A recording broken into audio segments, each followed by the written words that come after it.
ሰላም እንዴት ናችሁ? ውድ ኢትዮቤስ ቤተሰቦች ኢትዮቤስ ኦንላይን ትምህርት ቤት በመሆን እያገለገለ ይገኛል። የምናስተምራቸው ትምህርቶችም እንግሊዘኛ፣ አማርኛ፣ ሂሳብ እንዲሁም ሌሎች ትምህርቶችን ዘወትር ከሰኞ እስከ ዓርብ በኦንላይን በማስተማር ላይ እንገኛለን። መማር ነው የምትፈልጉ ልጆች እንዲሁም በልዩ ምክንያት የመማር ዕድል ያላገኛችሁ በሀገር ውስጥም ሆነ በሀገር ውጭ ያላችሁ ውድ የቻናላችን ተከታታዮች ኢትዮቤስ የኦንላይን ትምህርት ቤት የመማር ዕድላችሁን ሰፋ አድርጎ መጥቷል። መማር ለምትፈልጉ ቪዲዮ ላይ ባስቀመጥነው ስልካችን በኢሞ፣ ቴሌግራም፣ ዋትስአፕ እንዲሁም በሌሎች ማህበራዊ ሚዲያዎች ላይ በመደወል በኦንላይን መማር ትችላላችሁ። እንግዲህ ኢትዮቤስ የኦንላይን ትምህርት ቤት ጊዜና ቦታ ሳይገድበው በማንኛውም ቦታ ሆናችሁ ማንኛውንም የትምህርት አይነት በማንኛውም ሰዓት የምትከታተሉበት የኦንላይን የትምህርት ፕሮግራም ነው። ስለዚህ ምርጫችሁን ኢትዮቤስ አድርጉ እያለን ቪዲዮአችንን ላይክ፣ ሼር እንዲሁም ሰብስክራይብ በማድረግ ዘወትር የምንለቃቸው ቪዲዮዎች እንዲደርሷችሁና ቤተሰብ እንድትሆኑ ስንል እናሳስባለን።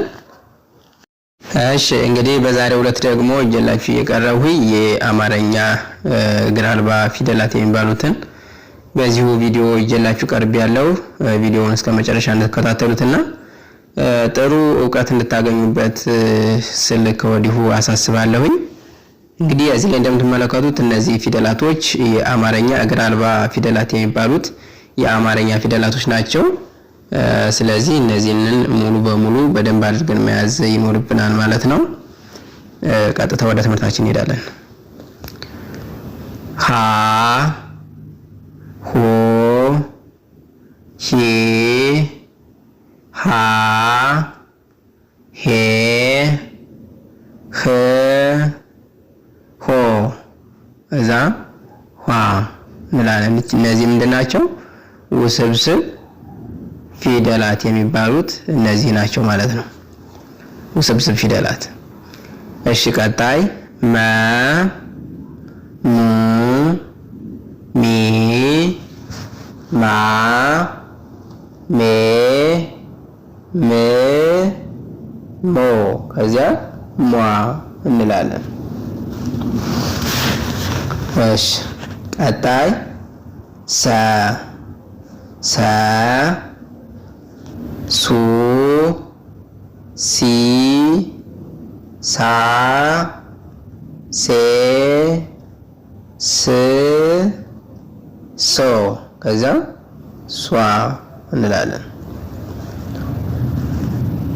ረ ሩ ሪ ራ ሬ ር ሮ ከዛ ዋ እንላለን።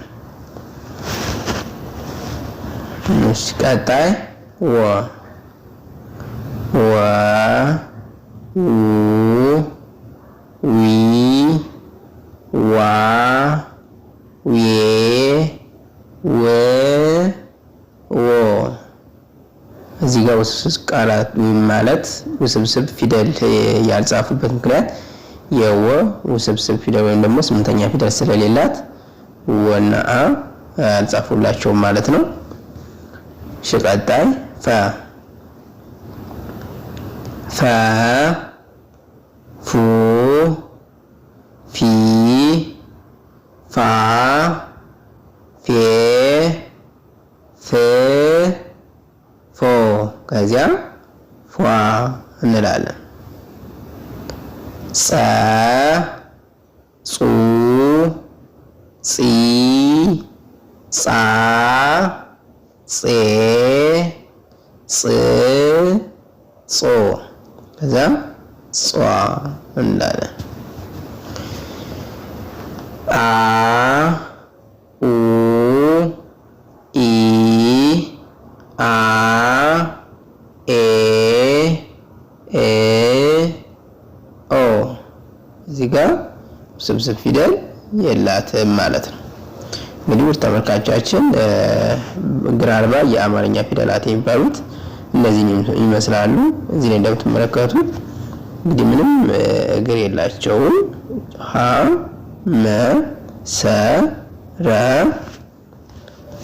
ወ ፈ ጸና አ ይባላሉ። እነዚህ ምንድናቸው? እግር አልባ የአማርኛ ፊደላት የሚባሉት ናቸው።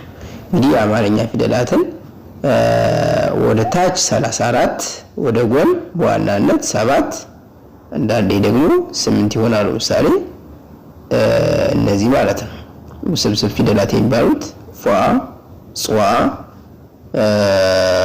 እዚህ ጋር ኋ፣ ሟ፣ ሷና ሯ የሚባሉት እነዚህ ውስብስብ ፊደላት ይባላሉ። አብዛኛው ሰዓት 8ኛ ላይ የሚቀመጡት ማለት ነው።